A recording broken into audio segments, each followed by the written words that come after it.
पुणे विद्यापीठामध्ये डॉक्टर बाबासाहेब आंबेडकर यांना पदवीदान समारंभानिमित्त बोलवण्यात आले होते. त्यावेळेस डॉक्टर बाबासाहेब आंबेडकर विद्यार्थ्यांना प्रेरित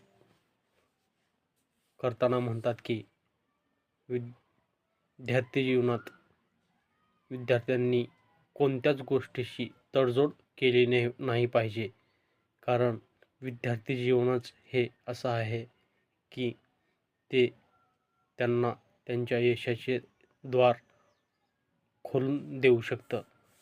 ते आपल्या भाषणात म्हणतात की विद्यार्थ्यांनी पहिल्या प्रथम आपल्या उपजीविकेचा प्रश्न सोडावा आणि नंतर चळवळीला लागावे. कारण उपाशीपोटी निर्माण झालेला कार्यकर्ता कालांतराने विकला जातो.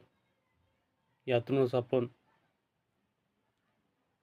कोणता अर्थ घ्यायचा हे आपण ठरवलं पाहिजे. कारण शिक्षणाशिवाय आणि पोटापाण्याचा प्रश्न सुटल्याशिवाय कोणतीही चळवळ जगू शकत नाही. धन्यवाद.